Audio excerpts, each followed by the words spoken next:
Shalom Bapak Ibu Saudara yang dikasihi Tuhan. Seri pengajaran hari ini berjudul Kemuliaan atau Kehinaan Kekal.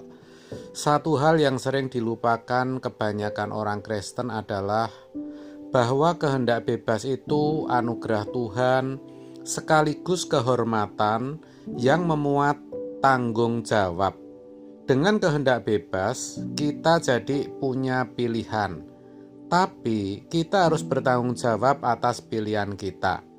Kita mesti sadar bahwa dalam setiap keputusan, sejatinya kita sedang mengarahkan hidup serta menentukan nasib kita.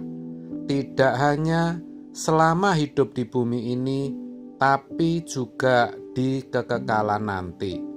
Saudara, sepertinya Allah membiarkan Adam dan Hawa memetik dan mengkonsumsi buah yang dilarang. Namun sebenarnya tidak demikian.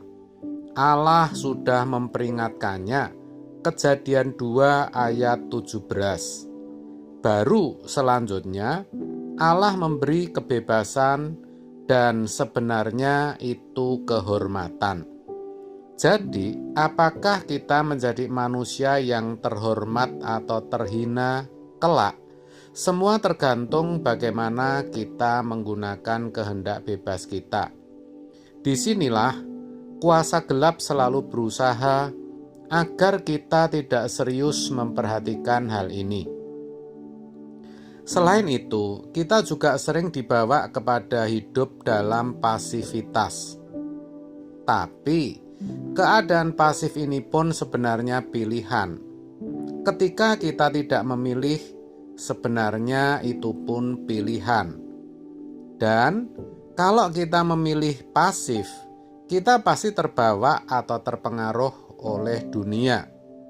Jadi memang tidak bisa tidak, kita harus memilih yang benar, apa yang Tuhan kehendaki. Kita tidak boleh pasif atau netral. Kalau pasif atau netral itu sama artinya tidak menghargai kehormatan yang Tuhan beri dan tidak bertanggung jawab atas kehendak bebas yang kita miliki. Tapi ironinya, tanpa disadari, banyak orang berkeadaan pasif. Maka kita harus memilih, saudara. Pilihan utama atau pilihan yang sangat penting dalam menggunakan kehendak bebas itu bukan pilihan yang terkait dengan studi, pekerjaan, tempat tinggal, jodoh, atau hal-hal yang tampak mata lainnya. Tetapi yang menyangkut kekekalan, apakah itu kemuliaan kekal atau kehinaan kekal. Bahkan kita tidak hanya memilih, tapi juga harus mengarahkan hidup kita kepada opsi atau pilihan kita itu. Saya percaya kok tidak ada di antara kita yang memilih kehinaan kekal.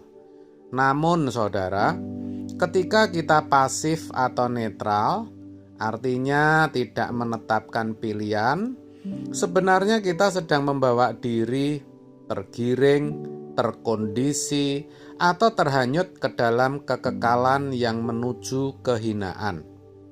Pertanyaannya, kenapa banyak orang pasif? Karena kecerdasan kuasa gelap yang membuat orang sibuk dengan berbagai kegiatan sehingga lupa akan pilihan atau opsi yang utama, yaitu kekekalan dalam kemuliaan. Banyak hal, saudara, bisa membuat hidup kita jadi pasif. Gadget, HP, tontonan yang tidak patut, hobi yang tidak membuat rohani kita bertumbuh, juga masalah-masalah yang menguras pikiran, yang menyita perasaan, yang membangkitkan emosi.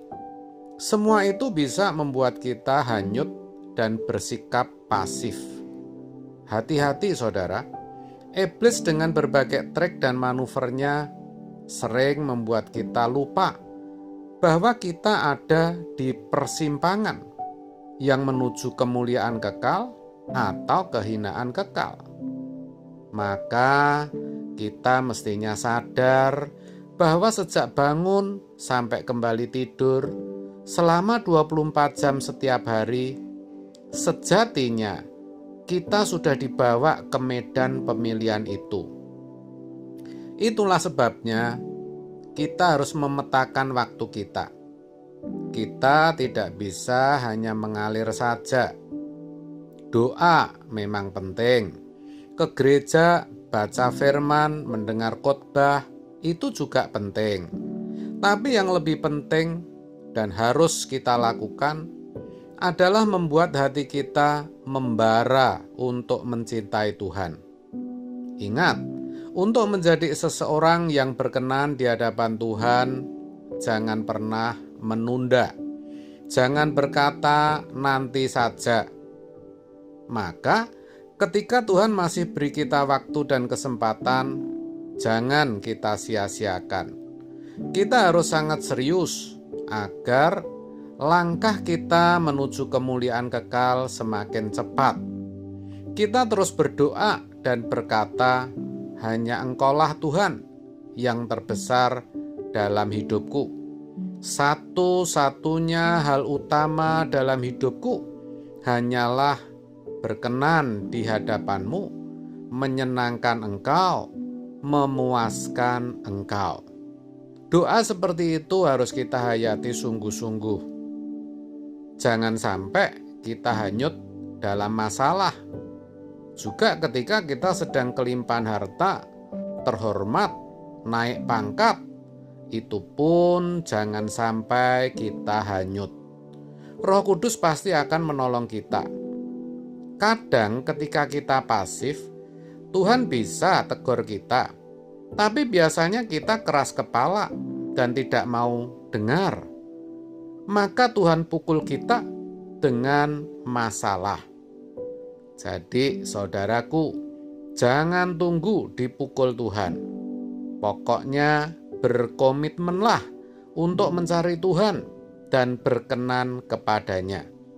Sebelum dan sesudah bangun tidur, kita harus pikirkan satu hal dan berkata, "Aku mengasihi-Mu, Tuhan." Dengan begitu, sesungguhnya kita belajar mempertaruhkan seluruh hidup kita hanya untuk Tuhan dan kerajaan-Nya. Tidak akan ada kesempatan lagi untuk hal-hal yang tidak-tidak. Amin. Tuhan Yesus memberkati.